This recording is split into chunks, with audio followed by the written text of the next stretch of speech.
¿Quieres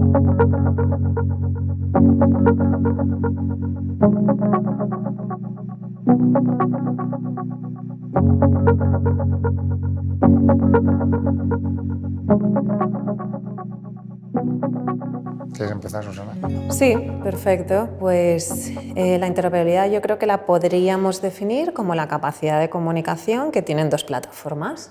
Podría ser manual, podría ser automatizada. Claro, normalmente entendemos que es automatizada y que permite tener interfaces automatizados entre una plataforma y otra y permite el intercambio de información entre ellas. Y yo lo definiría a lo mejor como un paso o un requerimiento previo a lo tan actualmente conocido como es la digitalización. Para digitalizar procesos, primero hay que garantizar que hay una interoperabilidad previa entre los sistemas, si no prácticamente digitalizar un proceso se hace complicado o automatizarlo.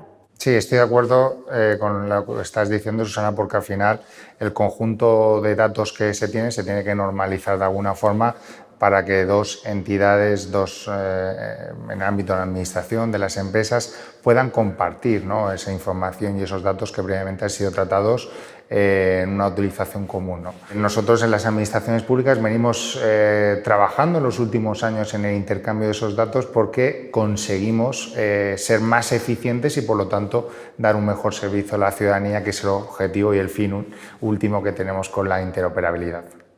Ejemplos de comunicación que tenemos con la administración pública o con cualquier otra empresa o organismo que se pueda utilizar y es estandarizado son los conocidos cuadernos SEPA, que son, o las normas que llamamos, que antes se conocían con un número, actualmente ya se ha normalizado con un nombre. ¿Cómo facilita esto, por ejemplo, a la administración, en este caso, con respecto a una entidad financiera?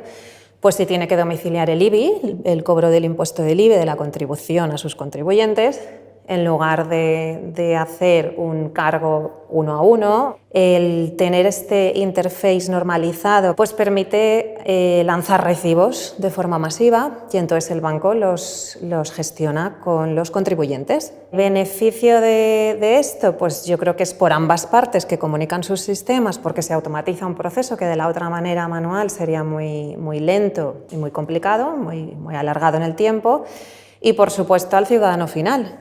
O al contribuyente, en este caso, o al cliente nuestro del banco, que es nuestro principal objetivo, es facilitarle las gestiones al cliente del banco.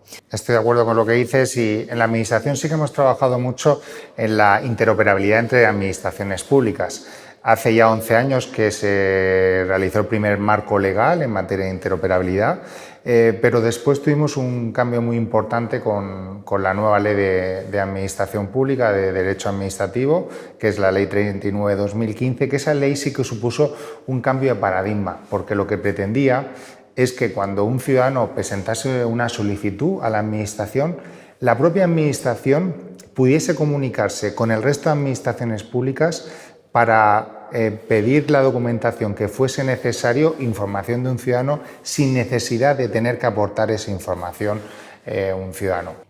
Pues yo creo que ahí entre entidades financieras y administración tenemos mucho margen de mejora. O sea, del mismo modo que comentas, entre las propias administraciones, yo creo que las entidades financieras, pues de hecho tenemos toda la información financiera de los ciudadanos o de las empresas.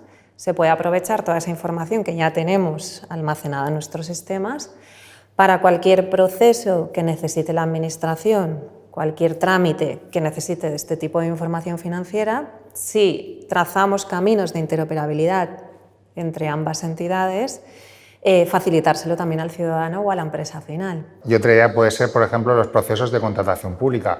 Cuando un autónomo o una empresa se presenta una contratación pública, hay unos informes que son fundamentales, que son la solvencia técnico-económica que tienen las empresas a la hora de presentarse un concurso, porque las administraciones públicas demandan que la persona que se presenta a una licitación pues tenga la capacidad de dar una respuesta. Y otro proyecto conjunto puede ser precisamente pues compartir esa información económica para que la empresa, el autónomo, la persona que se presenta a esa licitación no tenga que aportar la documentación.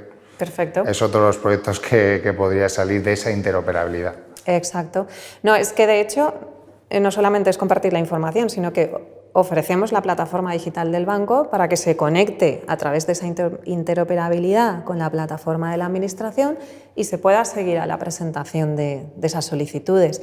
Y de la misma forma, la recepción de las mismas. Si la ayuda se ha concedido, habilitando esta comunicación entre Administración y entidad bancaria, la entidad financiera, como es el caso de lo que estamos proponiendo desde Banc Sabadell, puede financiar esa recepción de la ayuda al ciudadano final antes de que sea concedida por la Administración. Es decir, si la entidad recibe un mensaje de la Administración, aprovechando la interoperabilidad, de que la ayuda ha sido concedida, le puede ofrecer al cliente final una financiación, adelantarle la cantidad necesaria antes de recibirla de la entidad pública.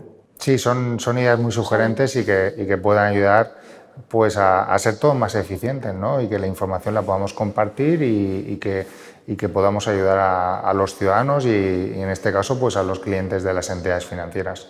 Exacto, es que yo creo que es como una estrategia de innovación de la Administración a través de las entidades y al contrario. Es decir, podemos aunar esfuerzos para mantener ese ritmo de digitalización que ya llevamos de camino. Lo que se trata de la interoperabilidad es eso, buscar que las personas físicas y las jurídicas, empresas, asociaciones, ONGs, tengan facilidades a la hora de hacer las tramitaciones, tanto en el ámbito de la administración pública como en el ámbito de las entidades financieras, porque también las entidades financieras juegan un papel muy importante en la economía como esos gestores y ganantes de los procesos mercantiles que se producen a nivel económico. Exacto, es que además somos como dos partes que tenemos mucho potencial tecnológico, es decir, las entidades financieras ya sabemos que en el ámbito fintech pues tienen estas capacidades porque ya llevan mucho recorrido, la Administración también tiene las suyas.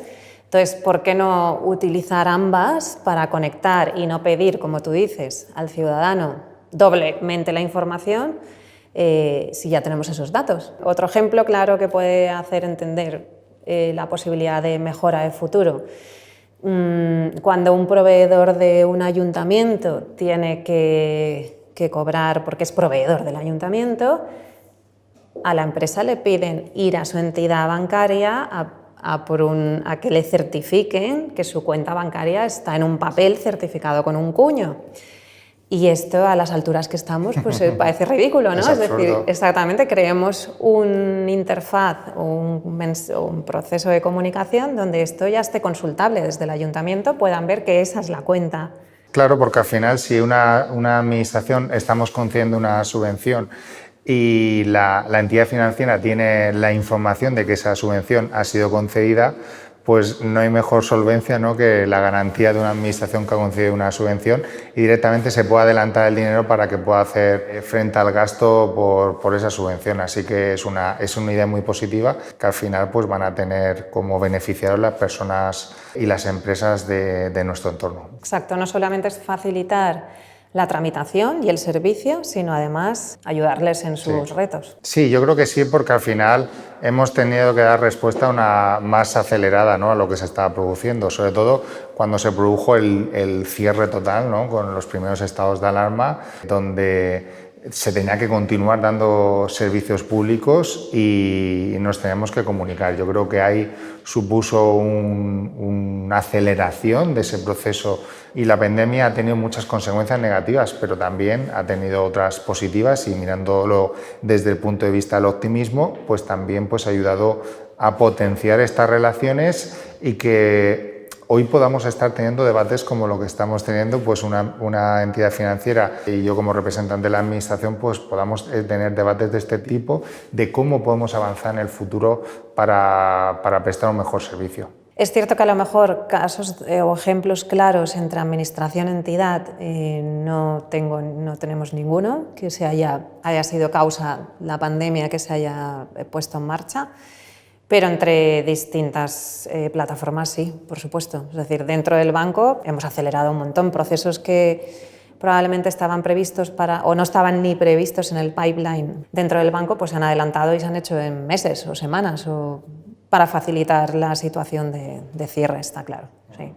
Pues desde CENIT se está planteando tener una serie de debates, de diálogos, de ver cómo se puede mejorar, ¿no? Así que al final todos, el resto de stakeholders, de grupos que trabajamos en ese sector, de la gente que estamos prestando servicio a la ciudadanía de una forma o de otra, pues tenemos que ver la forma de cómo ser más eficiente entre nosotros para conseguir ese objetivo de la interoperabilidad y que los ciudadanos puedan conseguir una tramitación mucho más fácil, más amena y no pidiendo tanta documentación y haciendo cosas que a veces pues, no tienen ningún tipo de sentido. Bueno, es que de hecho CENIT ha lanzado una iniciativa concreta en la que estamos participando, como sabes, Adrián, que es básicamente el trazar estas comunicaciones normalizando un formato de datos que permita trazar más puentes de interoperabilidad entre administraciones y entidades financieras.